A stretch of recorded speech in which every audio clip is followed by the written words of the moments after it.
نبی علیه الصلاة والسلام مبارک فرمایي چې کله زه د معراج په سفر باندې روان وم د جبریل امین سره ما څه خلک وکاته.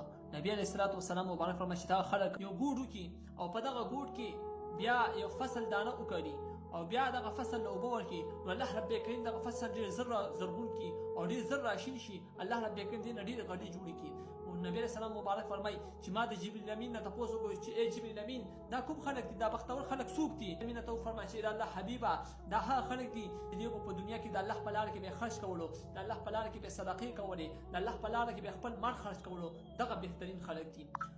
نو بیا نبی علیه السلام مبارک فرمایي چې زه لږ مخکې لاړم، الله اکبر، دا خوش قسمت خلک اوس بدبخت خلک ویني. نبی علیه السلام مبارک فرمایي چې زه لږ مخکې لاړم، ما چې وکتل نبی علیه الصلاة والسلام مبارک فرمایي چې څه خلک دي هغوی په سخت عذاب کې مبتلا دي، هغوی په یو درنو کاڼو باندې ویشتلی کېږي، وزني کاڼو باندې، هغوی سرونه چکني کېږي، بېرته روغېږي، بېرته سالم شي هغوی سرونه.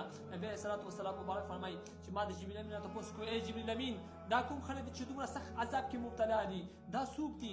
نبی علیه الصلاة والسلام مبارک فرمایي چې ما ته جبریل امین فرمایي ای محبوب علیه الصلاة والسلام، ای د الله رسوله، دا هغه خلک دي چې دوی په دنیا کې مونځ نه کولو، دا بېلمازه خلک دي، ځکه په دې عذاب کې مبتلا دي، تر ورځ د قیامته پورې به دې ته دا عذاب ورکولی کېږي، سزا به ورکولی کېږي. الله رب کریم دې زموږ او ستاسو 15 وخته په جمع سره زموږ ادا کولو توفیق نصیب کړي. الله رب کریم دې موږ او ستاسو زړونه، زموږ او ستاسو زړونه دې الله رب کریم د لمونځ سره ولګوي. الله رب کریم دې قسمه ګناهونه معاف کړي. لمونځ په خپل وخت سره کوو، لمونځ 15 وخته په جمع سره ادا کړو. او د الله حبیب صلی الله تعالی علیه وسلم مبارک فرمایي چې مونځ دا زما د سترګو یخوالی دی. د نبی علیه الصلاة والسلام مبارک سترګې مبارکې چې یخېږي په مونځ سره یخېږي. موږ او تاسو له پکار چې مونځ په صحیح طریقې سره ادا کړو. نو دا ویډیو مخکې د نورو ملګرو